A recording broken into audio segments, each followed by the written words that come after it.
बिस्मिल्लाहिर्रहमानिर्रहीम। अस्सलाम वालेकुम। कैसे हैं आप सब लोग। शुरू करते हैं अल्लाह के नाम से जो कि बहुत ही मेहरबान और नहायत रहम करने वाला है। यह है आपका अपना चैनल हेल्दी फूड सीक्रेट और मेरी कोशिश यही होती है कि आपके साथ हेल्दी और इकोनॉमिकल रेसिपीज़ शेयर की जाएं। तो आज भी मैं आपके साथ मायोनीज़ की दो बहुत ही यूनिक सी रेसिपीज़ शेयर करूँगी। अंडे के साथ मायोनीज़ तो आप में से अक्सर लोगों ने घर में बनाई होगी, लेकिन क्या आपको पता है कि अंडे के बगैर भी बिल्कुल बाज़ार के जायके जैसी और बहुत ही ज़बरदस्त और सस्ते तरीके से हम मायोनीज़ घर पर कैसे बना सकते हैं। तो दोनों रेसिपीज़ आज मैं आपसे शेयर करूंगी, तो वीडियो को पूरा वॉच कीजिएगा ताकि आप बाज़ार से महंगी मायोनीज़ ख़रीदने के बजाय घर पर सस्ते तरीके से बेहतरीन और साफ़ सुथरी मायोनीज़ तैयार कर सकें। तो चलिए इस मज़ेदार सी रेसिपी को बनाना स्टार्ट करते हैं। तो मायोनीज़ बनाने के लिए मैंने यहाँ पर 2 अदद अंडे लिए हैं। इनको मैंने इस तरह से एक बाउल में डाल दिया है। 1 चाय का चम्मच इसमें नमक डालेंगे और 1 चाय का चम्मच ही हम इसमें काली मिर्च का पाउडर डालेंगे। साथ में 1 चाय का चम्मच इसमें चीनी ऐड करेंगे। चीज़ों की क्वांटिटी को आपने ध्यान से देखना है ताकि जब भी आप ख़ुद से घर में बनाएं तो आपकी मायोनीज़ का टेस्ट बिल्कुल बाज़ार जैसा हो। 1 खाने का चम्मच हम इसमें सिरका डालेंगे। सिरका अगर आपके पास ना हो तो कोई मसला नहीं है, आप इसमें 1 खाने का चम्मच लेमन जूस भी डाल सकते हैं। तो इन सारी चीज़ों को भी हम ब्लेंडर में डाल देंगे। अच्छा, ब्लेंड करते वक्त ना थोड़े से छींटे उठ रहे हैं, तो आपने जब ब्लेंड करना है तो उसको ढक्कन लगा के ब्लेंड करना है। मैंने तो सिर्फ आपको दिखाने के लिए ढक्कन नहीं लगाया है, तो आप लोगों ने इसको ढक्कन बंद करके ही ब्लेंड करना है।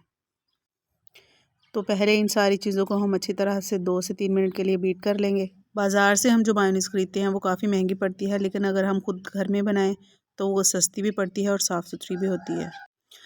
तो अंडों को मैंने अच्छी तरह से बीट कर लिया है।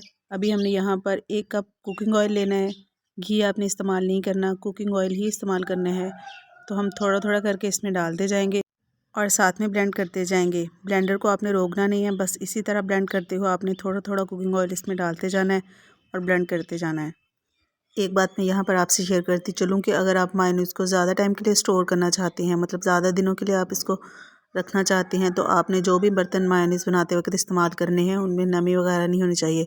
मतलब आप धुले बर्तनों को अच्छी तरह से खुश्क करके फिर आप उसको मायोनीज़ बनाने के लिए इस्तेमाल करें और अपने हाथों को भी अच्छी तरह से खुश्क कर लें। तो इसी तरह से हमने थोड़ा थोड़ा ऑयल डालते जाना है और साथ में ब्लेंड करते जाना है। ये देखिए यहाँ पर मायोनीज़ काफ़ी थिक होना स्टार्ट हो गई है। अगर आपके पास हैंड बीटर है तो उसके साथ बना लें तो सबसे ज़्यादा बेस्ट है, क्योंकि ब्लेंडर में जब मायोनीज़ थोड़ी सी थिक होती है तो उसको ब्लेंड करना मुश्किल हो जाता है। अच्छा, ऑयल को नापने के लिए मैंने यहाँ पर नॉर्मल चाय वाला मग इस्तेमाल किया है, मतलब ना बहुत ज़्यादा छोटे साइज़ का है और ना बहुत बड़े साइज़ का है।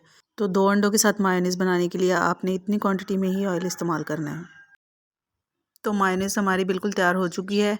तो मैं आपको इसका टेक्सचर दिखा देती हूँ। ये देखें, बहुत ही ज़बरदस्त और बिल्कुल क्रीमी टेक्सचर है इसका। तो ये तो हो गई अंडे के साथ मायोनीज़ बनाने की रेसिपी। तो चलिए देख लेते हैं कि अंडे के बगैर मायोनीज़ कैसे तैयार की जाती है। तो अंडे के बगैर मायोनीज़ बनाने के लिए मैंने यहाँ पर 2 हिस्से कुकिंग ऑयल लिया है और 1 हिस्सा मैंने यहाँ पर दूध लिया है।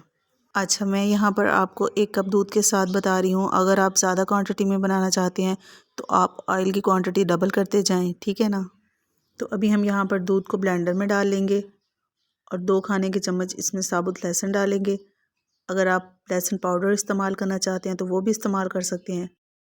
साथ में इसमें हम 1 चाय का चम्मच नमक शामिल करेंगे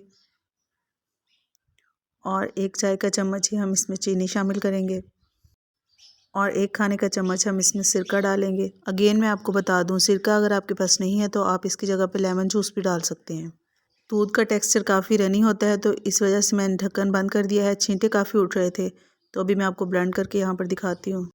अच्छा, यहाँ पर ना मैंने वीडियो को पॉज़ किया हुआ था तो मुझे दोबारा से प्ले करने का याद भूल गया था। तो 1 कटोरी में जो कुकिंग ऑयल था वो तो मैंने डाल दिया है। अब ये दूसरा यहाँ पर मैं आपके सामने डाल रही हूँ। इसी तरह से आहिस्ता आहिस्ता आपने कुकिंग ऑयल डालते जाना है और साथ साथ ब्लेंड करते जाना है। एक टिप मैं यहाँ पर आपके साथ शेयर करती चलूँ, अगर आप चाहते हैं कि आपकी मायोनीज़ जो आप दूध के साथ बना रहे हैं उसका टेक्सचर बहुत थिक हो, तो आपने जो कुकिंग ऑयल इस्तेमाल करना है और जो दूध इस्तेमाल करना है उसको आपने बिल्कुल ठंडा करके इस्तेमाल करना है। तो आपकी मायोनीज़ बहुत थिक बनेगी। मतलब आप 1 से 1.5 घंटे के लिए कुकिंग ऑयल और दूध दोनों को फ्रिज में रख दें। जब वो बिल्कुल ठंडा हो जाए तब आप इससे मायोनीज़ बनाएं, तो आपकी मायोनीज़ बहुत थिक बनेगी। मेरे पास टाइम कम था तो मैंने बस 15 से 20 मिनट के लिए इसको फ्रिज में रखा था। तो दोनों चीज़ें ठंडी तो थीं लेकिन बहुत ज़्यादा ठंडी नहीं थी। तो यहाँ पर हमारी मायोनीज़ रेडी हो चुकी है। ये देखें, बहुत ही ज़बरदस्त और बिल्कुल क्रीमी टेक्सचर वाली मायोनीज़ आप अंडे के बगैर भी बना सकते हैं और ये अंडे वाली मायोनीज़ से ज़्यादा सस्ती भी पड़ती है। तो जिस कंटेनर में आपने इनको स्टोर करना है वो भी अच्छी तरह से ड्राई होना चाहिए, मतलब इसमें नमी वगैरह नहीं होनी चाहिए। और फ्रिज में आपने इनको रखना है, बाहर बिल्कुल नहीं रखना, क्योंकि जो मायोनीज़ हम बाज़ार से ख़रीदते हैं उसमें केमिकल वगैरह इस्तेमाल किए होते हैं, जिसकी वजह से आप उसको बाहर भी रख सकते हैं। लेकिन जो मायोनीज़ हम घर पे तैयार करते हैं उसको आप बाहर नहीं रख सकते, उसको फ्रिज में ही रखना होता है। तो ये दोनों तरह की मायोनीज़ की बेसिक रेसिपी थी जो मैंने आपके साथ शेयर कर दी है। इसी मायोनीज़ में काफ़ी तरह के स्पाइसेस ऐड करके मुख्तलिफ़ किस्म की सॉसेस बनाई जाती हैं जो कि शवारमा और बर्गर वगैरह में इस्तेमाल होती हैं। उम्मीद है कि दोनों रेसिपीज़ आपको पसंद आई होंगी। अगर आप चाहते हैं कि मायोनीज़ से जो मुख्तलिफ़ तरह की सॉसेस बनती हैं उनकी रेसिपी मैं आपके साथ शेयर करूं तो वो भी मैं कर दूंगी। तो जो मायोनीज़ हमने अंडे के साथ बनाई थी उसमें मैंने लहसुन नहीं ऐड किया था, तो अभी हम इसमें आधा खाने का चम्मच लहसुन का पाउडर डाल देंगे और इसको अच्छी तरह से मिक्स कर लेंगे। अगर आपने मेरी वीडियो को अभी तक लाइक और शेयर नहीं किया तो जल्दी से इसको लाइक और शेयर कर दें, और अगर चैनल पर नए हैं तो जल्दी से चैनल को सब्सक्राइब कर लें और साथ ही बेल आइकॉन को भी प्रेस कर लें ताकि आपको मेरी हर नई आने वाली वीडियो का नोटिफिकेशन मिल सके। और रमज़ान के हवाले से अगर आप चाहते हैं कि कोई रेसिपी मैं आपके साथ शेयर करूं तो मुझे ज़रूर बताइएगा। जहाँ भी रहें खुश रहें, अल्लाह ताला सबकी ज़िंदगी में आसानियाँ पैदा करे और सबके रिस्क में बरकत दे।